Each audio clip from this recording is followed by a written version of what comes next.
Hello, I'm Roberto Gomez, and welcome to Café with Roberto. And today I want to introduce Make Believe Village and Dorian Forbes, CEO and producer and founder of Make Believe Village, where they're taking creativity at the youth level to the next level in education and showing that no matter who you are and what your ideas are, that you also can be part of this business. I am so fascinated the first day I met you. And I had to take a pulse when I walked here because the flashback of my childhood hit me.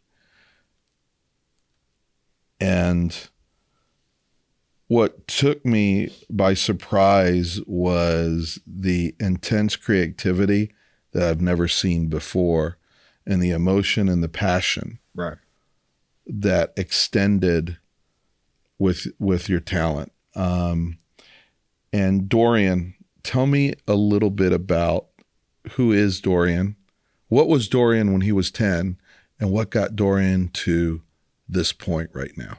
No, for sure. This right here is Dorian when he was 10, the same excitement that you saw when you walked into the building, to the space, is the excitement I had as a kid. I was a dreamer. I was a dreamer coming from Buffalo, New York, that knew that talent was all around. But the thing that I always questioned was the opportunity. And there was not a lot of opportunity as a kid. I was a kid in Buffalo looking through the phone book, trying to find Hollywood, looking through the yellow pages. I remember sitting there in my mother's chair at the house. It's the same chair that my father sits in right now. I was sitting in that chair. It was a recliner. And looking through the yellow pages, just a naive kid, looking for Hollywood, looking for a studio that I can go knock on the door and say, hey, I want to make movies. I want to do TV shows. And of course, it wasn't that. So that's what kind of brought me to Atlanta. When I graduated from high school, I chose to come to Atlanta to pursue filmmaking. And the reason why I came to Atlanta was because of a guy named Spike Lee. He was a one of color that I seen doing it. And I said, you know what? He went to Morehouse. He made movies. Here's Do the Right Thing that I'm watching, that I just came from the theater to see, and I'm like, wow, that was his journey. So, just to really take it back, a step back to when I was a kid, Make Believe Village came from a vision that God gave me as a kid. Being from Buffalo, we're down the street from Niagara Falls. And Niagara Falls had this community. Well, it was kind of like it was a very small Disney World, in my head as a kid, and it was called Maple Leaf Village. So as a kid, I thought it was Make Believe Village. So, when it was a time to name my company and pick a company, I said, man, I want to name it Make Believe Village, but that name is taken. So when I typed in Make Believe Village, I couldn't find it. And I realized that as a kid, I was saying Maple Leaf Village wrong the entire time. So that's when Make Believe Village stuck and became the home for my imagination to grow. So your imagination, so Make Believe Village, what got you to do the puppets? Because let me tell you, they really hit me really nice, because I remember when I was third grade. Right. And I didn't know how to speak English. And I was just trying to get into kindergarten and then getting into first grade. And Sesame Street was probably my English teacher. And the minute I walked in here and saw that, I was like, oh, wow, this is something special. So what drove you to have this kind of format? To be quite honest, puppets came because I didn't have money to afford people. So, as I matured in my career and where I was going in life, knowing that to produce movies, you need people. I had the equipment. I mastered a lot of things from animation to editing, a lot of stuff that went on side the filmmaking business. But the thing that I didn't have was the people. So I stepped back and said, let me find a puppeteer, a puppet maker that I can make puppets, because I can write, I can direct. I just couldn't afford people. So you made puppets based on your script? Yes. So each one has a personality and each puppet story? each puppet has its own world, its own space, its own personality. When it was a TV show called Happy Hour that I was making at the time, and it was an all puppet space, all puppet world. So I found a lady in Nebraska that made me puppets. So she gave me a good deal on puppets, and I ordered about 30 puppets from her. And since then, the lady, she has retired since then. And, because I was trying to get some more puppets made. And she said, hey, I'm out the business now. So I said, are you serious? So, of course, I had to find another person to make me puppets up, which I found through my director of photography. His wife made puppets, and she was in Peru. Wow. So a lot of the newer puppets that we got have come from Peru. But, that's kind of the story of the puppets, of that space. But I always wanted a Disney World of my own. I've when I was a kid, we went to Disney World and I saw those characters running around, and I'm like, you know what? This right here is a peace of mind to me. This right here is imagination at an all-time high. And to see what Disney has done, it's its own ecosystem. And that's kind of what I wanted for Make Believe Village, is to have his own ecosystem to where everything could be inside of one. So let's talk about the ecosystem, because you took creativity, education, production, and opportunity Yes. to the next level. Yes. And we started opportunity at a very, very young age. I mean, when I was growing up, that just wasn't available. You had imagination and you drew and you played around here and there, but you never thought of that as a career. Correct. But you have taken this ecosystem to allow children to explore, youth of all kinds to explore the possibility of being in the careers that we're in. Right. Explain how that works. It just goes back to when I was a kid, running around and trying to find out Hollywood. And when it was a time, when I was going back and forth dealing with TV, trying to sell TV shows, writing TV shows, going to Hollywood, going to LA, setting up pitch meetings, with pretty much every network, just going through that rigmarole of trying to sell a television show. You find some success, and then, there's times where the door closes, which is cool. So when I came back to Atlanta, I said, you know what? I don't want to have the younger generation go through the same struggles that I went to trying to knock on the door, trying to sell a TV show. So I said, what would I wanted as a kid? And that was Make Believe Village. So what I did was I expanded Make Believe Village. And, it was a production company. Then we turned it into we gave it more purpose. So we wanted to help train kids, teach kids the industry. Because, we all know, especially with the technology that's in these kids' hands, they're already shooting. They got cameras, they're on their phones, they're on Instagram, they're on social media. So all these things. So what we wanted to do was really give them a system so they don't have to go through those struggles of those 30 years from the time you're 20 to your 40s to try to find and knock on doors, really to get there and say, oh, these doors are really closed for you, And so I wanted to give opportunity. So when we created Make Believe Village, we created a system to where kids can come learn, write, produce, direct. We have food trucks. We teach them on the culinary side, the catering, the craft service side. So everything that goes into the film industry, we teach the kids. So even from on the construction side, we teach them how to build sets, set design, the construction. If you look around the studio that we have, sets that's built. Everything is done by the kids, because what we're doing is training kids and teaching kids really jobs that exist outside of the film industry.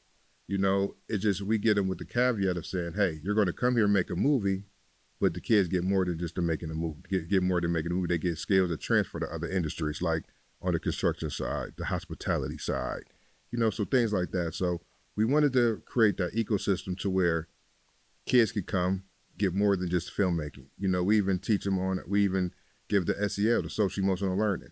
We teaching kids about their emotions, about how to get along with each other, how to get along with other races, other genders, all these things that fall through the gaps in our communities. That is how do you reach the kids? So let's if I was, at what age would I start connecting with you? How would I connect with you? And how would I know that this is a possibility?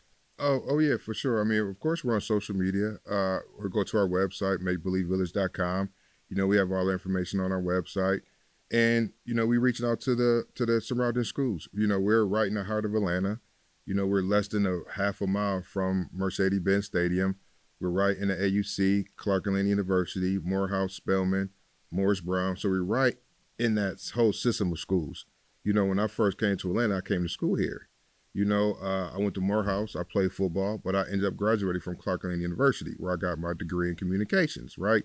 So I've been in this area, and just the surrounding, the kids, the high schools around here, we reach out to those kids in the local community and around the surrounding high schools as well. With kids come parents. So what's the parent impression of this? Oh my gosh.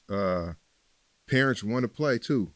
So for example, we had we call it workshops. We did a workshop about 2 years ago, and we took John Hope Bryant's 2 books, Up from Financial Literacy for All and Up from Nothing. And the kids turned those 2 books into a short film, all puppet. The kids wrote it, they directed it, they pretty much produced it. So we brought kids in from middle school all up to college. The college kids from around the surrounding universities came in, and they kind of pretty much were the mentor to the younger kids. So we had kids from 7 years old all the way up to 20 years old working on a project together.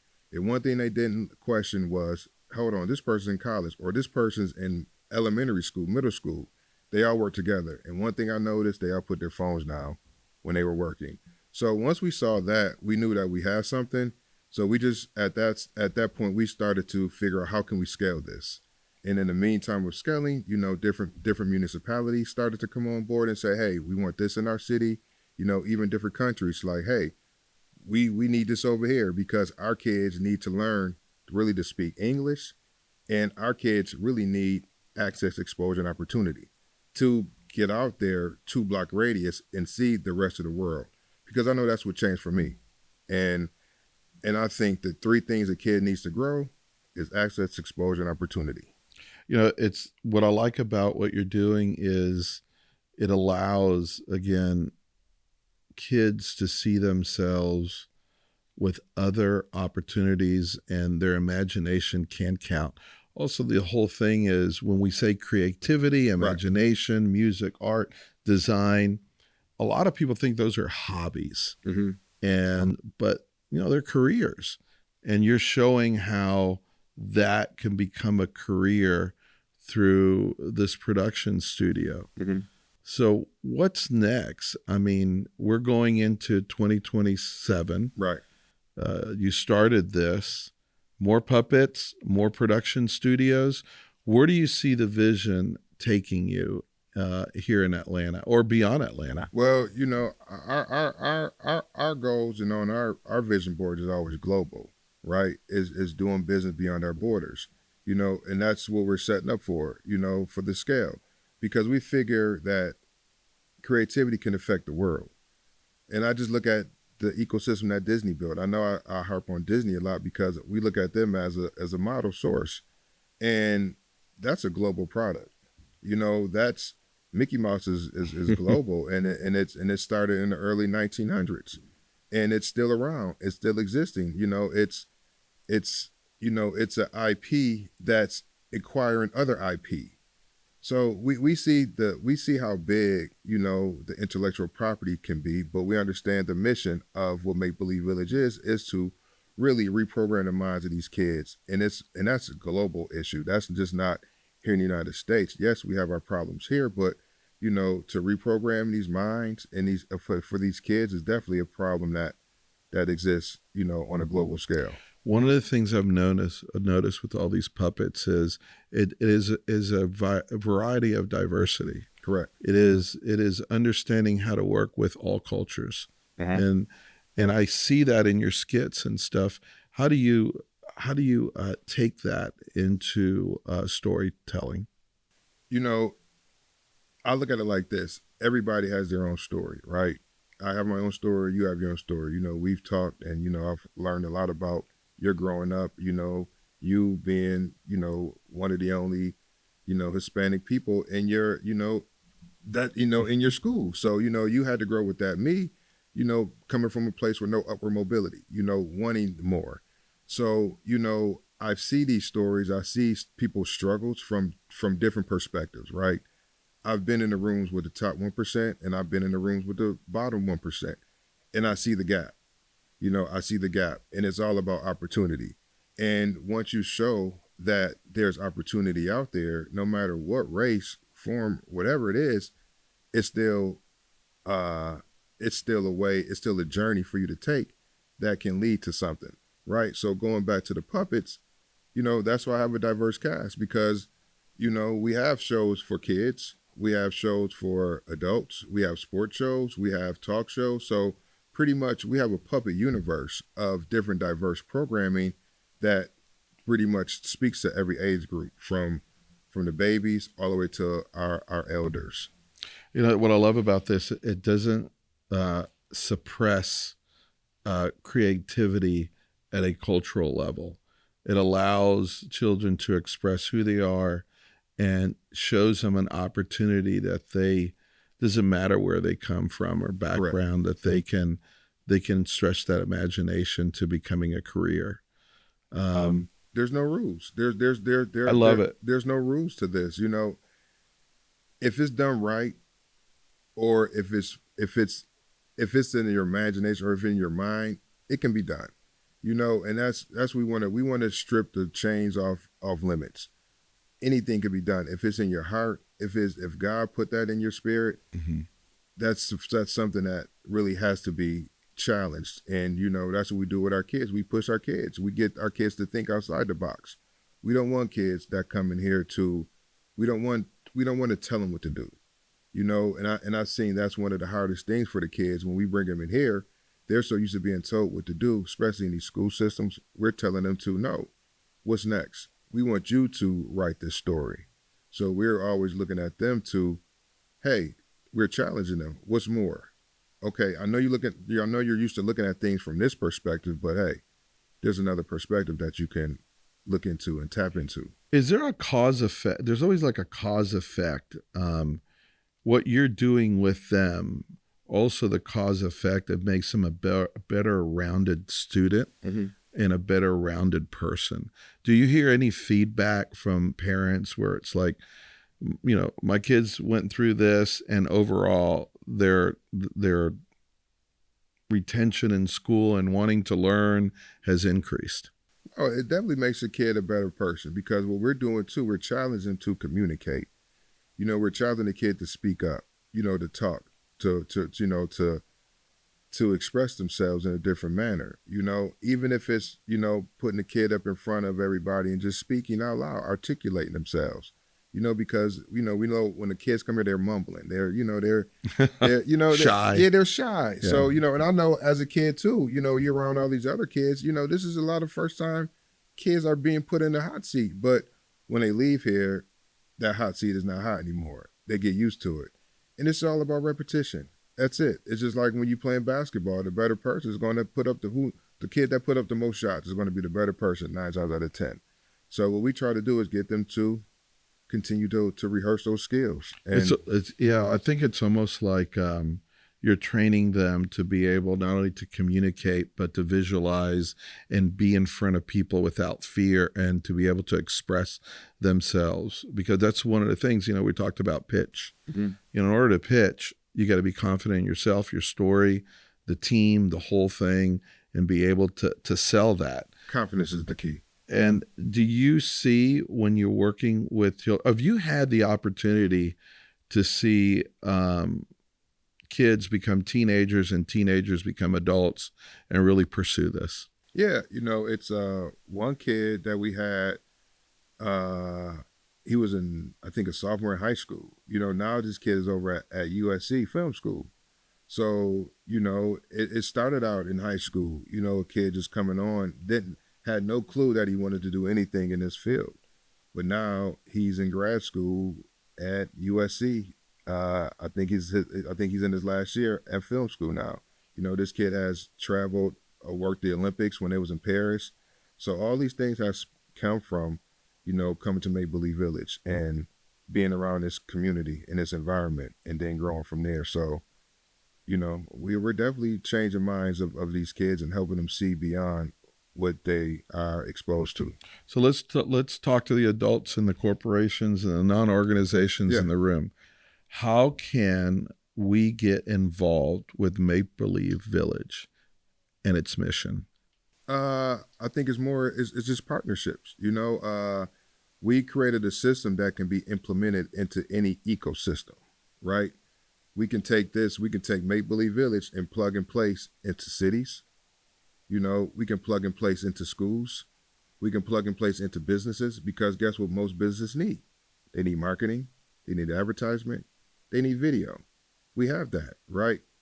Only thing difference is we're just training the kids to do this. We can send a group of kids that can do the exact same job that you would pay professionals for, because our kids are trained under the professionals. We bring professionals in, and the kids are understudies to the professionals. Even with our on our profit side, we make our movies, our TV shows, we bring our professionals in, and I'll tell all the professionals, hey, this is not rocket science.